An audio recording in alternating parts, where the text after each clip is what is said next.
নমস্কার সকলকে ডেস্টিনি জার্নিতে স্বাগত। আজকে যে বিষয়টা নিয়ে আলোচনা করব জ্যোতিষ আলোচনা, যে বুধ কোন ভাবে কি ফল দেয়। কারণ আমাদের রাশিচক্রে 12টা ভাব আছে, এইভাবে বুধ কি রকম ফল দেয় আজকে আলোচনা থাকবে। এবং আপনার জন্মছকে বুধ কোন ভাবে আছে এবং কি রকম ফল দিচ্ছে দেখে নিন আজকে। তো এই ধরনের তথ্যটা পুরো সম্পূর্ণভাবে একটু জেনারেল আইডিয়াস, কিছুটা এদিক ওদিক হতে পারে, কারণ পার্সোনাল জন্মছক সেক্ষেত্রে বিচার সাপেক্ষ। পার্সোনাল গাইডেন্স জটক বিচার থেকে শুরু করে হেলথ, কেরিয়ার, ম্যারেজ, এডুকেশন সমস্ত বিষয়ই হয়। যারা আগ্রহী তারা যোগাযোগ করতে পারেন। আর এই ধরনের তথ্য পেতে চ্যানেলটা প্লিজ সাবস্ক্রাইব করে পাশে থাকবেন। তো তার আগে বুধ কোনভাবে কি ফল দেয় সেটা জানবার আগে জানতে হবে যে বুধের কারকতাগুলো কি কি। বুধ বুদ্ধির কারক। বুধ ছোট ভাই বোনকে নির্দেশ করে। চাইল্ডিশ কোয়ালিটিস, মজা, কৌতুক ইত্যাদি এই সমস্ত কিন্তু বুধের মধ্যেই থাকে। তো এবার আসছি যে বুধ কোনভাবে কি ফল দেয়।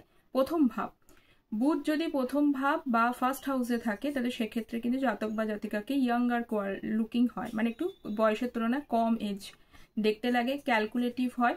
কখনো কখনো কিন্তু সে ডিসিশন নিতে পারে না, কনফিউজ থাকে, সেই কারণে ডিসিশন মেকিং স্কিলে কিছু প্রবলেম আসতে পারে বা নিতে প্রবলেম হয়। এবার আসছি বুধ দ্বিতীয় ভাব বা সেকেন্ড হাউসে থাকলে কি ধরনের ফল দিতে পারে। ব্যবসায়িক বুদ্ধি তাদের খুব ভালো হয়, কনভিন্সিং পাওয়ার খুব ভালো হয়, লজিক্যাল হয়, মিশুকে হয়, কথার দ্বারা কিন্তু সবার মন জয় করে নিতে পারে। বুধ যদি তৃতীয় ভাব বা থার্ড হাউসে থাকে সেখানে তারা জাতক বা জাতিকা ভ্রমণ পিপাসু হয়, কমিউনিকেশন স্কিল ভালো হয়, কিন্তু এক্ষেত্রে যদি বুধ পীড়িত হয়ে যায় সেক্ষেত্রে কখনো কখনো জীবনে প্রতিষ্ঠা পেতে সমস্যার সম্মুখীন হতে হয়। বুধ যদি চতুর্থ ভাব বা ফোর্থ হাউসে থাকে সেক্ষেত্রে গুড মেমোরি স্কিল হয়, নিম্নবিদ্যা ভালো হয় এবং কখনো পৈতৃক সম্পত্তি পেতে কিন্তু বাধাপ্রাপ্ত হতে হয়।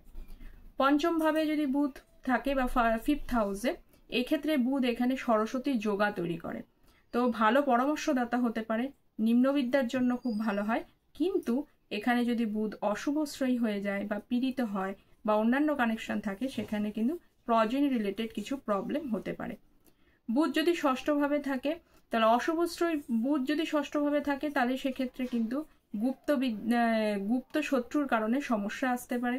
স্কিন বা নিউরোলজিক্যাল প্রবলেম বা নার্ভের প্রবলেম হতে পারে। এছাড়া কিন্তু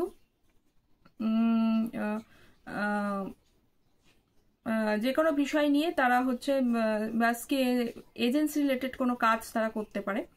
বুধ যদি সপ্তম ভাবে থাকে এক্ষেত্রে কিন্তু জাতক বা জাতিকা অত্যন্ত চার্মিং পার্সোনালিটি হয়, হাসি মজা কৌতুক করতে পছন্দ করে, ব্যবসায় পারদর্শী হয় এবং কখনো ম্যারেজ লাইফের ক্ষেত্রে নিজে নন সিরিয়াস হওয়ার জন্য প্রবলেম আসতে পারে।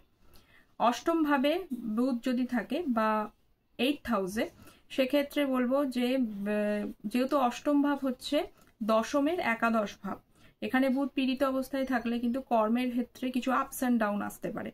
দেখতে তাকে খুব সুন্দর হয়, রিসার্চ বা অকাল্ট সায়েন্সের দিকে তার ঝোঁক থাকে।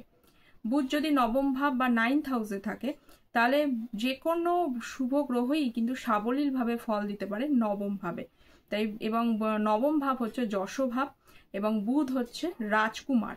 তো সেক্ষেত্রে বুধ যদি নবম ভাবে থাকে এই জাতক বা জাতিকা যশস্বী লাভ করতে পারে, উচ্চবিদ্যায় সে যথেষ্ট মন দিতে পারে, উচ্চবিদ্যা তার জন্য ভালো হয়। কিন্তু বুধ এখানে পীড়িত হলে সেখানে কিন্তু মাঝে সাঝে সে ধর্মীয় জ্ঞান সম্পর্কে তার মধ্যে একটা বৈসাদৃশ্য তৈরি হয়ে যায়। এবার আসছি বুধ দশম ভাবে থাকলে, দশম ভাবে বা 10th হাউসে বুধ থাকলে কেরিয়ার মানে অকারণেই সে কর্মব্যস্ততা দেখাতে থাকে। এখানে বুধ যদি অশুভশ্রয় বা অন্যান্য কানেকশন থাকে স্টেবিলিটি পেতে কিছু সময় কিন্তু প্রবলেম ক্রিয়েট করে। বুধ একাদশ ভাবে থাকলে, একাদশ ভাব হচ্ছে উপচয় ভাব এবং এখানে কিন্তু বুধ একাদশ ভাবে থাকার জন্য সেই জাতক বা জাতিকা যে কোনো বিষয় নিয়ে মানে তার এজেন্সি রিলেটেড খুব ভালো এজেন্সি রিলেটেড ভালো কাজ হতে পারে, ভালো পরামর্শদাতা হয়, এছাড়া কিন্তু সে দানশীলা হয়।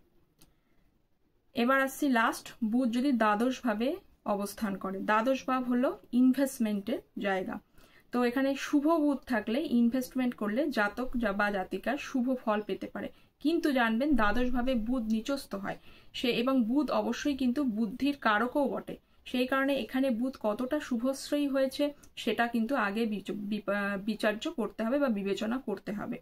এবং দ্বাদশ ভাব তার পাশাপাশি ব্যয় স্থান, শুভ বুধের কারণে কিন্তু জাতক বা জাতিকা তার ব্যয়টা সৎ ব্যয় হয়। এবং অন্যান্য কানেকশন যদি ক্রিয়েট করে, দ্বাদশ ভাব যদি এখানে পীড়িত হয়ে গিয়ে থাকে বা বুধ যদি নিজে পীড়িত হয়, তাহলে কর্মের কিন্তু একাধিক পরিবর্তন বা চেঞ্জেস তার লাইফে আসতে পারে। তো এই ছিল দ্বাদশ ভাবে বুধের রেজাল্ট। কতটা আপনাদের সাথে মিলছে কমেন্ট সেকশনে অবশ্যই জানাবেন। দেখা হচ্ছে পরের একটা জ্যোতিষ আলোচনা নিয়ে। ততক্ষণ পর্যন্ত ভালো থাকবেন, সুস্থ থাকবেন। Thank you so much.